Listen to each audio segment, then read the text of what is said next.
नमस्कार दोस्तों, आपका हार्दिक स्वागत है।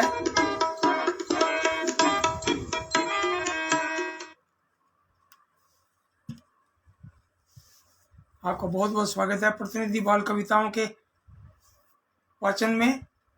दीनदयाल की चौपाल, आप सबका बहुत बहुत स्वागत। और अब कार्यक्रम की शुरुआत करते हैं, क्योंकि 5 बज चुके हैं। आज गुरुवार और तारीख है 12 मई 2022। तो शुभारंभ करते हैं कार्यक्रम का। और सबसे पहले चित्र दिखाई दे रहा है कि इंदौर से शंकर धाकड़ भाई बड़े पक्के हैं समय के।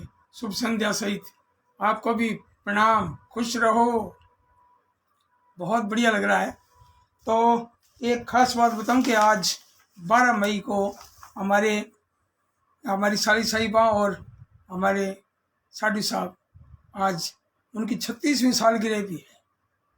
और एक खास बात इस कार्यक्रम में एक बताना चाहूँगा कि प्रकाश मनु जी, जो बहुत ही बच्चों के बाल मनोविज्ञान के बड़े राइटर हैं, बड़े लेखक हैं, बाल मनोविज्ञान के ज्ञाता भी हैं, आज उनका जन्मदिन भी है।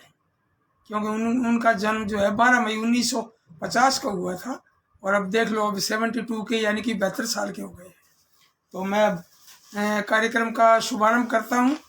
और सबसे पहले, जैसे कि मैंने बताया था कि प्रत्यूष गुलेरी हिमाचल से, बहुत ही बड़े राइटर, बड़े संवेदनशील रचनाकार। और चेन्नई से रुचिका शर्मा। अब मैं कुछ नाम बोल दूं। शंकर धाकड़, सुरेश चंद्र शर्मा आराकोटा से, द्वारका प्रसाद जी नागपाल श्री गंगानगर से। आप सबका बहुत बहुत स्वागत है। उषा बाबर, आप भी पधारे हैं, बहुत खुशी हो रही है। अब मैं कार्यक्रम शुरू करने जा रहा हूं। और ये आज प्रतिनिधि बाल कविताओं के वाचन की 12वीं कड़ी है। और इसका नया नामकरण किया है डॉक्टर अनुपमा गुप्ता ने, जो अनपरा सोनभद्र उत्तर प्रदेश से हैं, वरिष्ठ चिकित्सा अधिकारी और बच्चों की लेखिका और संवेदनशील रचनाकार।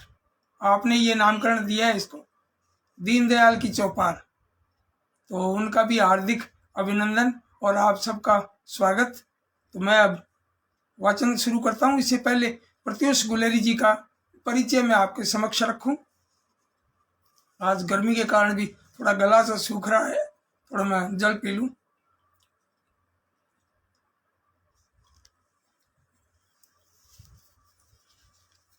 तो अब मैं आपको बताता हूं कि प्रत्यूष गुलेरी जी का पूरा नाम जो है वह श्रीकांत प्रत्यूष गुलेरी। आप शिक्षा में MA हैं और PhD है, BEd है। अध्यापन का अनुभव है आपका 39 साल का। और स्नातक और स्नातकोत्तर तथा BEd महाविद्यालयों में सह प्रोफेसर और 4 वर्ष प्राइवेट BEd कॉलेज में आप प्राचार्य पद पर भी रहे। हिंदी की आपकी अनेक पुस्तकें हैं, जिसमें राम रस लहरी, मंगल शतक, गुलेर के राजकवि ब्रिजराज और उनका काव्य स्मृति, अपने अपने अन कही, लौट आओ पापा, चंद्रधर शर्मा गुलेरी की चर्चित कहानियाँ, गुलेर का राजा हरिश्चंद्र कहानी और आदि मूंछ वाला राक्षस कहानी और गुलेर का राजा, ये नेशनल बुक ट्रस्ट से प्रकाशित हुई है। और दादी की दिलेरी, ये भी NBT से। और इसके अलावा भी आपकी खूब सारी किताबें हैं। और हिंदी बाल कविताएं भी आपने लिखी हैं, बाल कहानियाँ भी, और हिमाचली भी और डोगरी भी, यानी 3 तरह की, हिंदी में, डोगरी में, हिमाचली में, अलग अलग भाषाओं में आपने साहित्य सृजन किया है। आपका नाम है पूरे देश में। और आज हमें गर्व होता है आपकी रचनाएं यहाँ पढ़ते हुए। और आपको अनेक पुरस्कार और सम्मान मिले हैं। हिमाचल जो अकेडमी है, वहाँ से 1986 में साहित्य का पुरस्कार मिला आपको।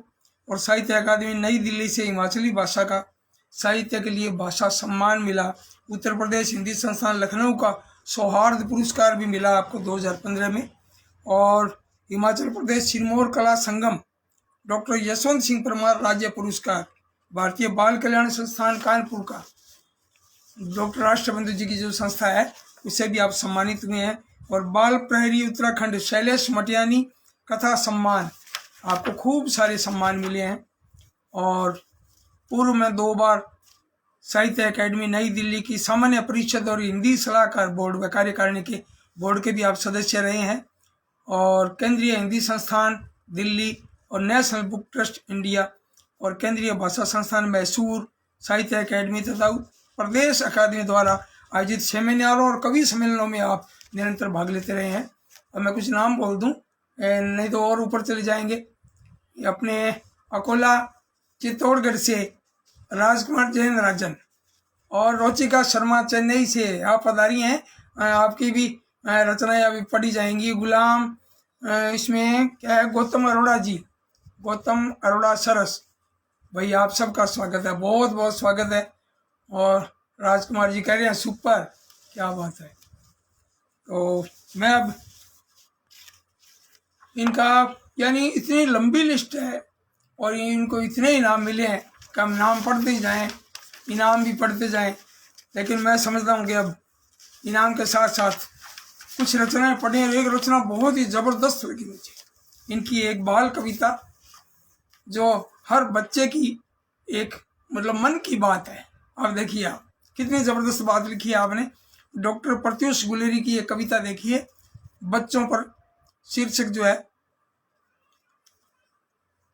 बच्चों पर चिल्लाना छोड़ो, बच्चों पर चिल्लाना छोड़ो, उन पर हाथ उठाना छोड़ो। कितनी बढ़िया बात कही है। बाल मनोविज्ञान की जबरदस्त पकड़ है इस कविता में। बच्चों पर चिल्लाना छोड़ो, उन पर हाथ उठाना छोड़ो, और इनके भी तो दिल होते हैं, बात बात पर ताना छोड़ो, और ये तो सच के पुतले होते, इनको झूठ सिखाना छोड़ो, और मीठे मीठे गीत सुनाए, पक्का राग सुनाना छोड़ो, और अपने मन के ये भी राजा, इनका ठौर ठिकाना छोड़ो, और आप इन्हें नहीं अब ठग सकते, उल्लू इन्हें बनाना छोड़ो, वो नन्हे नन्हे फूल खिले हैं और इन्हें अब धमकाना छोड़ो, नन्हे नन्हे फूल खिले हैं, इन्हें अब दबकाना छोड़ो, और बच्चों पर चिल्लाना छोड़ो, उन पर हाथ उठाना छोड़ो। भाई बहुत बढ़िया, बहुत सुंदर। हमारी बिटिया भी आई है, ऋतु प्रिया कुद्दन सीकर से। तो कई नाम चले जाते हैं। पिछली बार शिकायत रही, हमारे मित्र हैं मेला राम जी शर्मा, वो अपने राज्यपाल के वहाँ पीए भी रहे और वहाँ उनके अपने पीआर ऑफिस में बड़े अधिकारी पद पर रहे। तो मेला राम जी का नाम चला गया, मुझे बड़ा फील हुआ। उन्होंने कहा आपने तो दिग्गज राइटर्स का नाम लिया, मैंने भी कमेंट किए थे। भाई मैंने कहा इस बार जरूर नाम लूँगा। और हमारे दामाद जी का भी नाम चला गया, मैंने उन्हें बताया, हरीश शर्मा जी उद्दन सीकर से, उनका भी नाम चला गया था। उन्होंने कई कमेंट किए, उनको कार्यक्रम अच्छा लगा।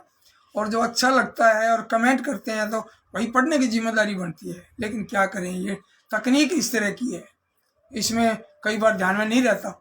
अब तोड़ाराम स्वामी जख्मी पधारे हैं और बच्चों का देश के हमारे संपादक साथी प्रकाश तादेड़ जी भी पधारे हैं। बहुत बहुत स्वागत है। आप कह रहे हैं प्यारी कविता और अच्छी प्रस्तुति भी बढ़िया बता रहे हैं और कविता भी बढ़िया, क्या बात है। राजू गोस्वामी निरंजन भाई सुंदर प्रस्तुति बता रहे हैं, बहुत बहुत आभार। डॉक्टर गोपाल राजगोपाल जी उदयपुर से, और रामेश्वरी नादान बहुत ही प्रिय कवियत्री और हमारी फेसबुक मित्र भी, आपका हार्दिक स्वागत है। और रामेश्वरी लगाते हैं अपना उपनाम नादान, बहुत बढ़िया। नादानी कहाँ पड़ी है, नादान होना है ना, अपने भीतर बच्चा मतलब अपने मन में ऐसी संवेदना रखना है ना। और बाल साहित्यकार के भीतर तो बच्चा होता ही होता है। तो आप भी बहुत ही संवेदनशील रचनाकार हैं। रामेश्वरी नादान जी का स्वागत। और मैं अभी इनकी दूसरी कविता शुरू करता हूँ, और दूसरी इनकी कविता है वर्षा पर।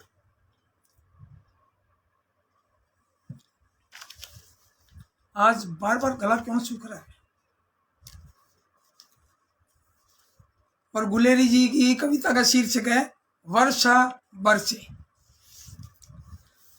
वर्षा बरसे ठप ठप ठप ठप, वर्षा बरसे ठप ठप ठप ठप, और पानी की है छप छप छप छप, और घिरी घटाएं अंबर पर हैं, सरगम पर ज्यों थप थप थप थप, और धवलधार बादल पर गरजें बजता बाजा डप डप डप डप, और बदरा लगते भोले शंकर करते हों जो जप जप जप जप, और बिजुरी ऐसी चमक रही है, बिजुरी ऐसी चमक रही है, चौतरफा है दक दक दक दक, और उछल कूद करते हैं बच्चे, रेल चलाएं छुक छुक छुक छुक, और वर्षा बरसे ठप ठप ठप ठप, पानी की है छप छप छप छप। क्या बात है, चित्र जो शब्द जो है वो चित्र पैदा कर रहे हैं, शब्द बोल रहे हैं, कितना अच्छा लगता है। इस तरह की कविताएं बच्चों को खूब आती है। और ऋतुप्रिया बिटिया कह रही है कि गर्मी बहुत है ना पापा। मैंने कहा बिल्कुल भाई, गर्मी है इसीलिए तो प्यास लग रही है भाई। तो रामेश्वरी जी कह रही हैं आपसे सीखती हूँ मैं आदरणीय मित्र, और मैं भी बाल साहित्य पर काम कर रही हूँ। भाई स्वागत है आपका, बहुत बढ़िया, आप बाल साहित्य पर काम कर रही हो रामेश्वरी जी। तो हमें कविताएं भेजिए भाई, अपनी कविताएं भेजो जो पढ़ी जा सके, और लयबद्ध हों कविताएं, लयबद्ध हों, संदेश देने वाली हों, बच्चों को भाने वाली हों, फिर आप भेजिए और हम पढ़ते हैं तो और ज़्यादा अच्छी लगेगी बच्चों को। और डॉक्टर राजगोपाल जी उदयपुर से कह रहे हैं कि गुलेरी जी का अभिनंदन, भी हम भी स्वागत करते हैं, आपका भी स्वागत करते हैं। अब मौसम तो सर्दी का है, लेकिन इनकी कविता बहुत पहले आई हुई है गुलेरी जी की, तो एक सर्दी का मौसम पर भी कविता आई। तो हम गर्मी के मौसम में सर्दी के मौसम का भी थोड़ा अनुभव लें, और वो अभी मैं शेयर करता हूँ आपसे। इनकी कविता है सर्दी का मौसम। डॉक्टर प्रत्युष गुलेरी जी की ये कविता मैं पढ़ रहा हूँ कि बादल गए लौट घर अपने, बादल गए लौट घर अपने, चली हवाएं अब बर्फानी। हिमाचल में तो वैसे ही ठंडी ठंडी हवाएं चलती है भाई। कि बादल गए लौट घर अपने, चली हवाएं अब बर्फानी, और मार्ग में कहीं कीच नहीं है, बाहर घूमे दादी नानी, और धूप खिली अब प्यारी लगती, आया जब सर्दी का मौसम, धूप खिली अब प्यारी लगती, आया जब सर्दी का मौसम, और गाजर मूली तुम भी खा लो, गोभी शलजम लाया मौसम, और कोट कैप पतलून सजी है, शबनम नाचे क्यारी क्यारी, आंसू पहने राजा लगता, रंग बिरंगी स्वेटर न्यारी, और अन्नू कनू अंगीठी तापे, अन्नू कनू अंगीठी तापे, छूट गया कुल्फी का खाना, और गरम गरम है पानी से अब अच्छा लगता खूब नहाना। भाई सर्दियों में तो गर्म पानी से नहाने का मज़ा ही कुछ और है, और गर्मियों में ठंडा पानी। गर्मियों में तो फुहारे से झरने के नीचे नहाते हैं। तो मतलब कई बार देखते हैं टीवी में, कोई कार्यक्रम में देखते हैं, कोई उधर कुल्लू मनाली साइड की कई बार वो चला लेते हैं वीडियो, और वो झरना बहता हुआ देखते हैं तो बड़ा अच्छा लगता है। हम भी गए थे पिछले दिनों, और मैं ये समझता हूँ कि हमें घूमना चाहिए, ज़रूरी भी है, क्योंकि दुनिया सबसे बड़ी किताब है। दुनिया जो है वो सबसे बड़ी किताब है, हम दुनिया को पढ़ें किताब के साथ साथ। अब देखिए गुलेरी जी की एक और कविता, सूरज। कई नाम है, भानु है, भास्कर है, सूरज है, सूर्य है, दिवाकर है, कई नाम है, तो इन्होंने रखा है सूरज। प्रत्युष गुलेरी जी की ये कविता, और मैं कुछ नाम बोल दूँ। कविता पढ़ने से पहले तोड़ा राम स्वामी जख्मी सूरतगढ़ से कह रहे हैं भाई साहब साथ साथ शरबत भी पीते रहना चाहिए, गर्मी बहुत। अरे भाई शरबत तो पीते ही हैं, कभी कोई मित्र आते हैं तो उनके लिए भी बनाया था, कोई मिस्त्री आए थे उनके लिए भी बनाया था। तो मैं अब स्वागत करता हूँ डॉक्टर घमंडी लाल जी अग्रवाल, हमारे बड़े भाई साहब। कह रहे हैं कि शर्मा जी आपका स्वर कविताओं को मुखर, क्या बात है, बहुत बढ़िया। और हमारे सरोज व्यास छोटी बहना भी पधारी हैं, रोचिका जी कह रही हैं बहुत सुंदर कविताएं हैं प्रत्युष गुलेरी जी सर की। और बारिश, सर्दी और सूरज। सूरज मैं आपके सामने प्रस्तुत कर रहा हूँ। आता सूरज जाता सूरज, आता सूरज जाता सूरज, तन मन को गरमाता सूरज, और चांद सितारों का अग्रज है, धरा गगन पर छाता सूरज, और सर्द दिनों में कांपे सारे, बिन दर्शन तड़पाता सूरज, और आंख मिचौनी करता दिन भर, दुल्हन सा शर्माता सूरज, और सूरज से ही बारे न्यारे, और सूरज से ही बारे न्यारे, पानी गर्मी लाता सूरज, और चर अचर ओ जीव जगत है, सबसे रखता नाता सूरज, और भेदभाव के बिन दुनिया में लो प्रकाश फैलाता सूरज, और फूल दरख्तों फसलों में है, फूल दरख्तों फसलों में है, उग के इठलाता सूरज, और सांझ समय शाम शाम सांझ को ढल जाता है। आपने दोनों शब्द दे दिए हैं, शाम भी दे दिया और सांझ भी। तो शाम सांझ को ढल जाता है, तड़के फिर उग आता सूरज। बहुत बढ़िया, बहुत सुंदर, बच्चों के लिए कितनी प्यारी गीत और कितना बढ़िया इसमें संदेश। तो कुछ मैं नाम बोल दूं। उमेश कुमार जी चौरसिया, आप कोटा से बता रहे हैं। शहर में इसमें नाम नहीं था, लेकिन मेरे मित्र हैं भाई, तो यूँ याद आ जाता है। और प्रकाश दादेड़ जी उदयपुर से, और घमंडी लाल जी अग्रवाल आप गुरुग्राम से, और बच्चों के बहुत ही दिग्गज राइटर और माल मनोविज्ञान की पकड़ रखने वाले, बहुत ही संवेदनशील, और ये शब्दों पर बहुत ध्यान देते हैं। कोई भी शब्द जो है, ये कहते हैं मैं इतने शब्दकोश रखता हूँ, मैंने कहा शब्दकोश मैं भी रखता हूँ। हम फोन पर बातें करते रहते हैं और इस तरह की बात करते हैं कि ये शब्द ये यहाँ देना चाहिए, यहाँ देना चाहिए, ये शब्द ठीक नहीं है। जैसे नन्ही, नन्ही पर लोग ही पर बिंदी लगाते हैं तो बिंदी नहीं आती, नन्ही आएगा। मेढक, ना मैं पर बिंदी आएगी ना ढह पर आएगी, और दुनिया यहाँ पर भी बिंदी नहीं आती। आकलन, तो कई आकलन लिखते हैं बड़े बड़े पढ़े हुए विद्वान लोग, आकलन, जबकि आकलन होता है आ पर अनुस्वार यानी बिंदी नहीं आती। तो मैं ज्ञान नहीं दे रहा हूँ, बता रहा हूँ भी हम शुद्ध लिखें, तो शुद्ध लिखेंगे तो उच्चारण भी सही होगा और उसका प्रभाव भी। कहते हैं ना, मंत्रों का अगर सही उच्चारण किया जाए तो बहुत ही प्रभावपूर्ण होते हैं, शुद्ध उच्चारण होता है। इसी तरह शब्दों का शुद्ध उच्चारण करेंगे तो वो प्रभावशाली होगा। तो अब इनकी 5 कविताओं के बाद में मैं चेन्नई तमिलनाडु से युवा कवित्री और बहुत ही प्रभावशाली व्यक्तित्व की मल्लिका रुचिका शर्मा जी की कविताएं प्रस्तुत करने से पहले उनके व्यक्तित्व और कृतित्व के बारे में बताऊं।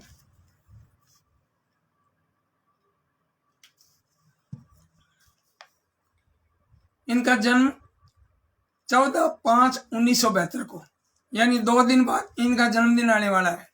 परसों इनका जन्मदिन है और रुचिका जी को अग्रिम बधाई जन्मदिन की, बहुत बहुत बधाई। और उनकी कविताएं भी अलग है, आज तक जितनी भी मैंने कविताएं पढ़ी उन सबसे अलग। आप सुनेंगे तो सुनते रह जाएंगे। और आप रुचिका अरुण शर्मा, तो रुचिका शर्मा जी जो है आपका जन्म 14 मई 1972 को, और शिक्षा में आप इलेक्ट्रिकल इंजीनियरिंग आपने की है कोटा से, और DNITT सॉफ्टवेयर प्रोग्रामिंग किया आपने मुंबई से। भाई बहुत बढ़िया, बहुत अच्छी बात है। बेटियों को शिक्षा बहुत जरूरी है। बेटी जो है शिक्षा ग्रहण करेगी तो कितने परिवार, यानी 2-3 परिवार सुधरते हैं, पूरी पीढ़ियां सुधरती है, कई पीढ़ियां। ये बहुत जरूरी है और बेटियों की शिक्षा देके बड़ी खुशी होती है। और आप एक gun trader academy private limited में आप डायरेक्टर के पद पर विराजमान है और साहित्य के माध्यम से हिंदी का प्रचार प्रसार भी करती हैं, क्योंकि चेन्नई में आप रहती हैं। भाई रजनीकांत जी भी आ गए हैं, रुचिका शर्मा जी कह रही हैं कि हार्दिक आभार भाई, आपका भी स्वागत। और शंकर धाकड़ कह रहे हैं कि आपकी तो मुस्कान बहुत प्यारी, क्या बात है भाई। भगवान सभी को हंसता मुस्कुराता हुआ रखे, संकट किसी पर भी ना आए। तो हमारी तो ये दुआएं और शुभकामनाएं हैं कि सभी पूरी दुनिया खुश रहे, विश्व बंधुत्व की बात करते हैं अपने। तो इनकी रचनाएं जो है, रुचिका जी की रचनाएं अमर उजाला, राजस्थान पत्रिका, टाबर टोली में भी आपकी छपी हैं। टाबर टोली, जनसत्ता, नई दुनिया, दैनिक जागरण, दैनिक नवज्योति, आज समाज, हरिभूमि, दैनिक ट्रिब्यून, आशियाना, सूरज और अन्य पत्र पत्रिकाओं में, हंस, पाखी मैगजीन, गगनांचल, इंद्रप्रस्थ भारती, उत्तर प्रदेश हिंदी संस्थान की पत्रिका साहित्य भारती, विश्व हिंदी साहित्य परिषद की पत्रिका आधुनिक साहित्य, हिंदी प्रचारणी सभा कनाडा की पत्रिका हिंदी चेतना और राजभाषा की अंतर्राष्ट्रीय पत्रिका चाणक्य वार्ता। वही वाह, क्या बात है। यानी बड़ी मैगजीन्स में भी आप खूब छपे हैं और बच्चों के लिए भी आपने खूब लिखा है। कहानी लेखन कार्यशाला में आप भाग लेती रही हैं और दिल्ली पब्लिक लाइब्रेरी में रचनात्मक लेखन कार्यशाला में भी आपने शिरकत की है। और पुरस्कार में आपने लिखा है भी वेल्स इंटरनेशनल स्कूल इंजबकम चेन्नई में आज़ादी अमृत महोत्सव हेतु हिंदी निबंध लेखन प्रतियोगिता एवं पुरस्कार समारोह का आपने आयोजन किया और इसमें हिंदी की गूंज संस्था जो है आप तमिलनाडु शाखा की आप प्रभारी हैं और अभ्युदय अंतर्राष्ट्रीय संस्था है तमिलनाडु शाखा, उसके आप उपाध्यक्ष भी हैं। और अनेक शहरों से रुचिका जी को इतने पुरस्कार मिले हुए हैं। हैदराबाद से कहानी प्रतियोगिता में प्रथम पुरस्कार और मुंबई से, दिल्ली से और उदयपुर से, भोपाल से, कटनी से और इसके अलावा उदयपुर नाथद्वारा से खूब अनेक जगहों से आपको अनेक पुरस्कार मिले। भाई बहुत बहुत बधाई। इसी तरह आप निरंतर लिखते रहे, हमारी दुआएं और हमारा आशीर्वाद। और मैं अब आपकी रचना शुरू करता हूँ। बहुत ज़बरदस्त, बहुत बढ़िया कविता की आप, बहुत बढ़िया।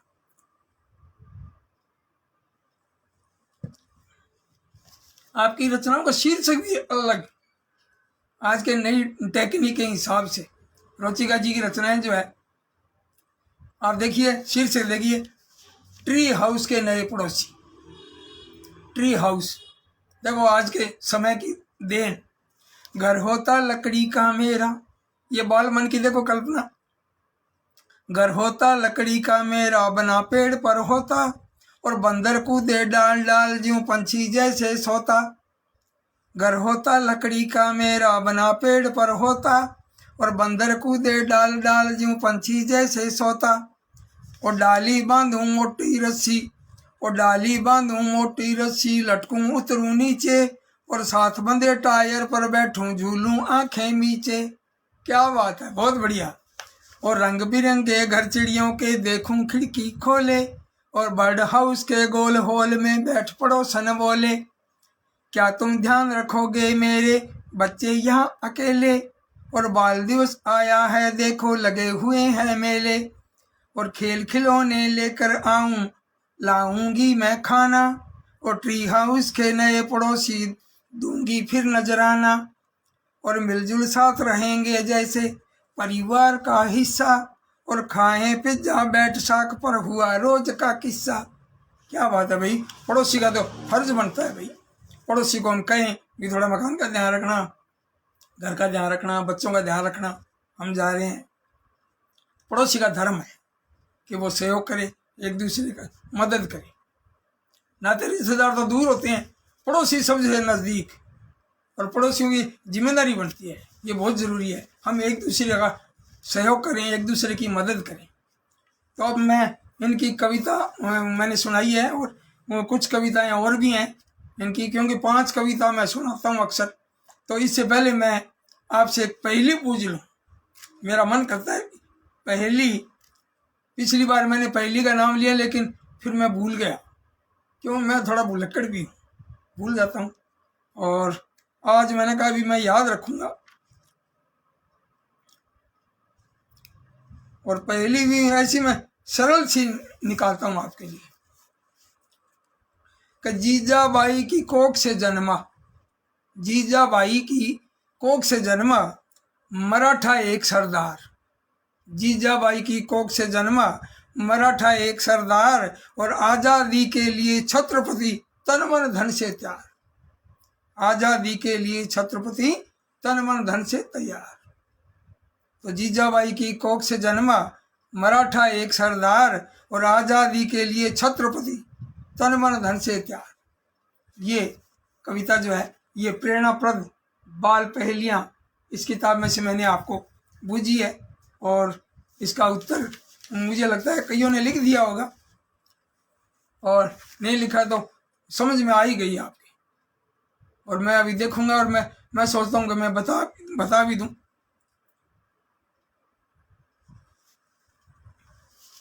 आज कुछ गला बार बार सूख रहा है, लगता है कुछ कोई कमी ना हो कोई। तो कुछ मैं नाम पढ़ दूं। और मुकेश शर्मा, इसमें अनुपमा गुप्ता के शर्मानी जी और मुकेश शर्मा जी कह रहे हैं राम राम अंकल जी। भाई राम राम भाई। और तोलाराम स्वामी कहेगा अच्छा है गुरु, क्या बात है। और बनवारी लाल जी शर्मा साहब हमारे शायर इधर चूरू से, क्या बात है, बहुत बढ़िया। कई नाम ऐसे चले जाते हैं भाई, तो मैंने कहा चले नहीं जाए। सुरेश सर्वहारा जी अनुपमा गुप्ता के शर्मानी बधाई दे रहे हैं। और सुरेश चंद्र सर्वहारा, डॉक्टर गोपाल राजगोपाल जी उदयपुर से, खूब कमेंट आ रहे हैं, किसी का नाम रह जाए तो क्षमा करना। और रामकृष्ण जी द्विवेदी, मुंदराज बलवानी जी पता नहीं अहमदाबाद गुजरात से, और सरोज व्यास, क्या बात है, उत्तर भी लिख दिया इन्होंने। अनुपमा गुप्ता जी ने छत्रपति शिवाजी, क्या बात है, बहुत बढ़िया। शिवाजी बिल्कुल बिल्कुल बहुत बढ़िया अनुपमा जी ने। और डॉक्टर गोपाल राजगोपाल जी ने, भाई बहुत बढ़िया, बहुत सुंदर। अब मैं इनकी दूसरी कविता पढ़ता हूँ, रुचिका शर्मा जी की, दादा दादी की नोक झोंक। भाई बच्चे नोक झोंक करते हैं, शरारत करते हैं, तो बुजुर्ग भी तो करते हैं, क्योंकि बुजुर्ग तो बच्चों जैसे ही तो है ना। ये किस तरह की नोक झोंक है दादा दादी की, है ना। ये रुचिका शर्मा ने अपने ये काव्य में अभिव्यक्त किया है। आप देखिए कि दादाजी की ऐनक ढीली, और मेरी भी ये थोड़ी यूं लूज है ऐनक जो है, तो ये स्थिति हो रही है कि दादाजी की ऐनक ढीली लटक नाक पर नीचे आए, दादाजी की ऐनक ढीली लटक नाक पर नीचे आए, हाथ किताब कहानी वाली पर दादाजी पढ़ ना पाए। क्या बात है, अरे वाह, शीर्षक भी सुंदर, कविता भी रुचिका, क्या बात है। मंडीलाल जी अग्रवाल जी कमेंट कर रहे हैं, बहुत बढ़िया भाई। और अनुपमा गुप्ता के शर्मानी जी भी कह रहे हैं कि रुचिकर कविता सबको बहुत पसंद आ रही है। आगे देखिए कि करना होगा उपाय कोई, सोचा समझा जुगत लगाई, और दादाजी ने पकड़ी ऐनक दादी दौड़ इलास्टिक लाई, और पकड़ के डंडी बांध इलास्टिक दादाजी तनकर इतराए, और कानों पर फिर पहनी ऐनक आंखों तक शीशे चिपकाए। क्या बात है, इलास्टिक लगा लिया, पकड़ के डंडी बांध इलास्टिक दादाजी तनकर इतराए, कानों पर फिर पहनी ऐनक और आंखों तक शीशे चिपकाए, और पुस्तक में थे नजर गड़ाए, कुछ घंटों में पढ़ ली पूरी, और सरझन्नाया दुखे कान भी खोली ऐनक थी मजबूरी।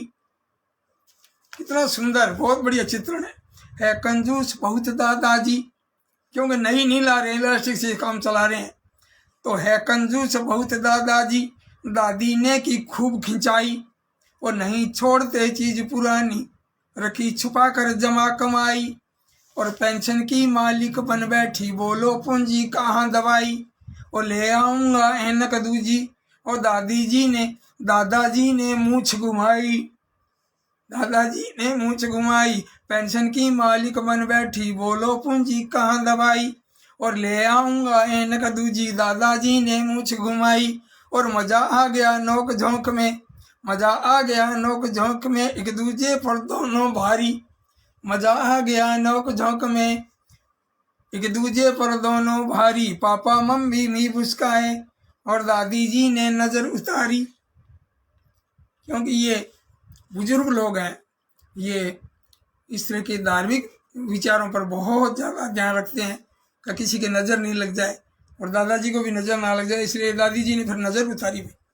कितनी बढ़िया कविता, बहुत सुंदर, बहुत बढ़िया, है ना। और खूब कमेंट आ रहे हैं आपके, बहुत बढ़िया। और रजनीकांत जी शुक्ल हमारे गाजियाबाद उत्तर प्रदेश से, ये कह रहे हैं कि मज़ेदार नोक झोंक, क्या बात है, बहुत बढ़िया। और घमंडी लाल जी कह रहे हैं कि वाह, मनोविज्ञान के अनुकूल कविता है ये, भाई बधाई रुचिका, इतनी सारी बधाइयाँ मिल रही हैं, है ना। कम ही महिला लेखिकाएं हैं जो इतनी सक्रिय हैं। ये कह रही हैं अनुपमा गुप्ता जी, ये अनपरा सोनभद्र उत्तर प्रदेश से कह रही हैं। आप वास्तव में महिला लेखिकाएं कम एक्टिव हैं, क्योंकि वो कितनी जिम्मेदारियां संभालती हैं, बच्चों को संभालना, और जो कई खेती बाड़ी को संभालती हैं, पशुओं को संभालती है, कई नौकरी पे भी जाती हैं, कितनी जिम्मेदारियां हैं, है ना। महिलाओं की बहुत ज़्यादा जिम्मेदारी है, और पुरुष प्रधान समाज हावी है, वो समय समय की बात है, एक दिन नारी समाज प्रधान भी होगा। मेरी दुआएं और मेरी शुभकामनाएं। और मैं अब रुचिका शर्मा की एक और कविता पढ़ता हूँ। इसमें रबर पेंसिल में हुई लड़ाई। और ये इतनी सुंदर कविता बहुत अच्छी लगी मुझे कि रबर पेंसिल का झगड़ा हो गया। और ये जो अपने रबर जो है वो इसलिए काम में लेते हैं भी सही नहीं लिखा गया, कोई गलत लिखा गया, कोई शब्द गलत लिख दिया या कोई टेढ़ा मेढ़ा हो गया तो उसको अपने साफ करते हैं रबर से।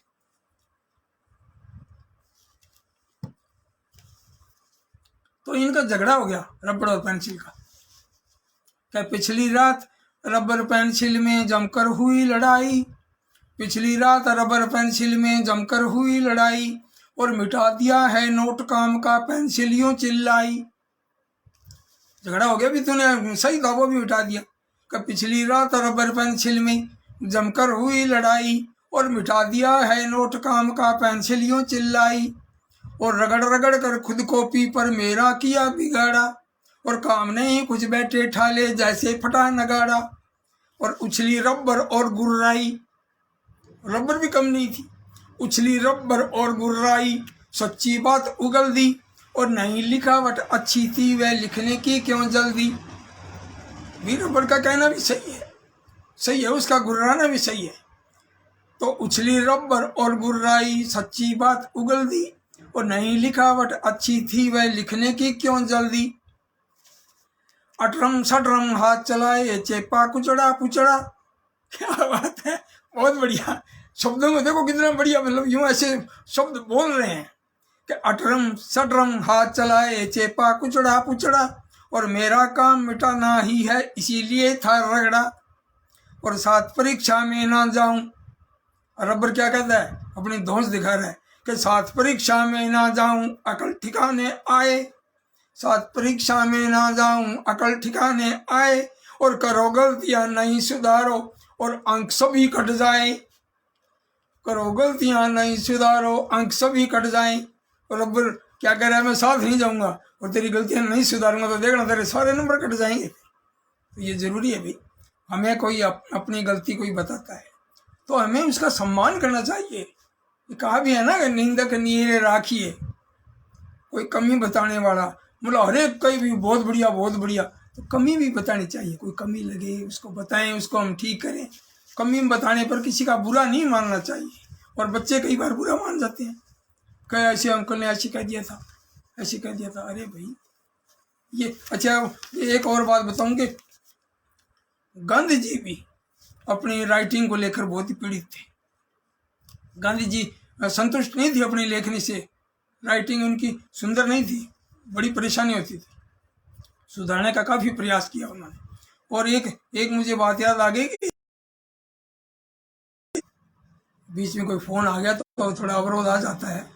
तो एक मुझे भी बात याद आ गई कि एक बच्चा जो अंग्रेजी में कुछ बहुत ही यूँ ऐसे अटरम सटरम सा लिख के लाया, तो सर ने देखा कि क्या लिखा है ये, अरे क्या बनेगा, ये क्या लिखा है, क्या बनेगा तुम बड़ा होकर। तो लड़के ने मुस्कुराते हुए कहा, सर मैं डॉक्टर बनूंगा। कई बार डॉक्टर का लिखा हुआ केवल मेडिकल स्टोर वाला ही पढ़ सकता है, अपने नहीं पढ़ सकते। तो अब मैं कुछ ना बोल दूं, मधुकांत जी रोहतक से पधारे हैं और रुचिका शर्मा कह रही है कि हार्दिक आभार आपका सर। अरे इसमें आभार क्या भाई, इतना बढ़िया लिखते हो, तो इसमें आभार वाली क्या बात है। आप बढ़िया लिखोगे तो बढ़िया पढ़ा जाएगा, है ना। तो ये द्वारका प्रसाद जी नागपाल और शील कौशिक जी सिरसा हरियाणा से, भाई स्वागत है आपका। रोचक रचना और रोचक प्रस्तुति के लिए आप बधाई दे रही हैं, बहुत बढ़िया, बहुत बहुत शुभकामनाएं। और मैं फिर कह रहा हूँ कि कुछ मित्रों के नाम अगर चले जाते हैं तो भाई क्षमा करना। मैं तो नाम आएगा तो जरूर बोलूँगा और मैं प्रयास करता हूँ, लेकिन ये तकनीकी जो है ना, ये काम इस तरह का ही है। रजनीकांत शुक्ला जी कह रहे हैं खुद पढ़ें और या खुदा पढ़े, खुद पढ़े या खुदा पढ़े, क्या बात है। अच्छा, ये थोड़ा व्यंग्यात्मक लिखा है, मेरे तो कुछ और समझ में आया, लेकिन मैं समझता हूँ कि हमारी जिम्मेदारी बनती है भाई, कोई कमेंट करता है तो बहुत बढ़िया लगता है। अब आप देखिए रुचिका शर्मा जी की एक और कविता, डिज्नीलैंड की परियां। देखो टाइटल भी अलग ढंग से, ये जैसे रुचिका जी का जो प्रभावशाली व्यक्तित्व है ना, ये भी परी जैसी हैं, बहुत बढ़िया व्यवहार भी। नहीं तो कईयों को घमंड हो जाता है भाई, वो बात ही नहीं करते कई बच्चे, लेकिन ये आपका विनम्र व्यवहार भी, बहुत ही विनम्र और अच्छा लिखती हैं आप, और सबका हित करती हैं। वहाँ भी हिंदी भाषा का प्रचार कर रही हैं, चेन्नई में, तमिलनाडु में। और मधु आचार्य आशावादी जी हमारे भाई साहब, बीकानेर से बहुत ही दिग्गज राइटर और साहित्य एकेडमी के कन्वीनर, और इनकी 100 से अधिक किताबें हैं। ये कितनी बड़ी बात है, हिंदी और राजस्थानी में 100 से अधिक आपकी किताबें हैं, और अलग अलग विधाओं में। बच्चों के लिए भी आपने खूब लिखा है, बच्चों के उपन्यास, कहानियाँ, कविताएं, और बड़ों के लिए भी खूब लिखते रहते हैं, और बहुत ही मतलब प्रेरणाप्रद बातें कहते हैं। हम इनके आभारी हैं कि आप मंच पर आए हैं। आपका हार्दिक स्वागत और मधु आचार्य जी भाई साहब का अभिनंदन। तो मैं रुचिका जी की कविता शुरू करता हूँ। डिज्नीलैंड की परियां। कितनी प्यारी प्यारी परियां और सुंदर पंख निराले, और स्वप्न लोक में ले जाती हैं सपने नए सजा ले। कितनी प्यारी प्यारी परियां, सुंदर पंख निराले, और स्वप्न लोक में ले जाती हैं सपने नए सजा ले। और डिज्नीलैंड हांगकांग में सभी नजरिए आई, और गले लगाया सिंड्रेला ने फोटो भी खिंचवाई। और स्नो वाइट के नीले कपड़े गोरी खूब लुभाती, और पीटर पैन कहानी लिखते टिंकर रोल निभाती। और टूथ फेरी के क्या कहने, टूथ फेरी के क्या कहने, टूटा दांत भुलाए, और सपने में ही जान ख्वाहिशें गिफ्ट कई दे जाए। और मेरे कमरे की दीवारें सजती परियां सारी, और पढ़ूं कहानी मैं खो जाऊं लगती दुनिया न्यारी। क्या बात है, बहुत बढ़िया। मेरे कमरे की दीवारें सजती परियां सारी, और पढ़ूं कहानी मैं खो जाऊं लगती दुनिया न्यारी। बहुत बढ़िया। और एक और कविता जो इनकी 5वीं कविता है, मैं सभी श्रोताओं से, मित्रों से आग्रह करूंगा कि ये 5वीं कविता जरूर सुने आप। और इस कविता में यानी कुत्ता, बिल्ली और कौआ, इनके माध्यम से ये किस तरह से इनका झगड़ा होता है, किस तरह से रूठते हैं, किस तरह से मनाते हैं। बहुत सुंदर कविता। और कविता का शीर्षक देखिए आप, सोचो फिर मुंह खोलो। यानी सोचो फिर मुंह खोलो, यानी सोचो फिर बोलो सोचकर। तो इनकी कविता देखिए कि साथ साथ मिलजुल कर रहते। ऋतुप्रिया बेटी कह रही है बहुत बढ़िया।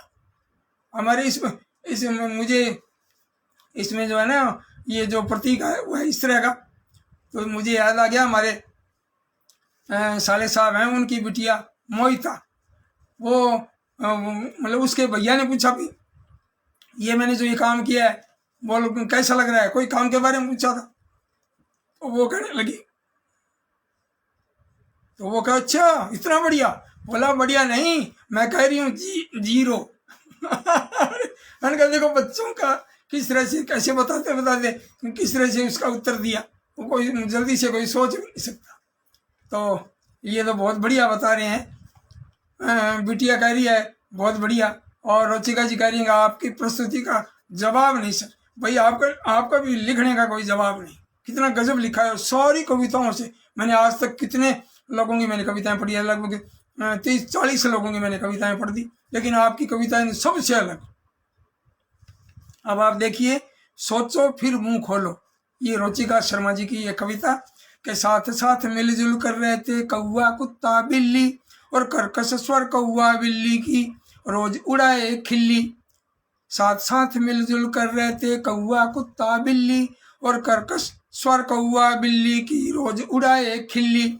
और रूठी कोने में जा बैठी गाल हुए गुब्बारे, रूठी कोने में जा बैठी और गाल हुए गुब्बारे, और कुत्ता चिड़ टेबल के नीचे बैठा पैर पसारे।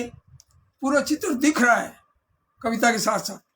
और नहीं खेल क्यों कोई खेले कौआ जान न पाया, और सोच समझ कर नहीं बोलता जो मूर्ख कहलाया। कुत्ते से जा चोंच लड़ाई हुआ आज क्या बोलो, आंख दिखा कर कुत्ता भौंका सोचो फिर मुंह खोलो। और खेल खेल में हुई गलतियां कौआ करे बहाना। और बहाना मार रहा है कौआ, वो कहता है खेल खेल में हुई गलतियां कौआ करे बहाना, और सॉरी जट से कहो छोड़ दो झूठी बात बनाना। कुत्ता उसको कहता है कि सॉरी जट से कहो छोड़ दो झूठी बात बनाना। और नहीं बचा है, उपाय दूजा, पड़ी मुसीबत भारी, तब जाकर कोयल से सीखी मीठी बतियां सारी।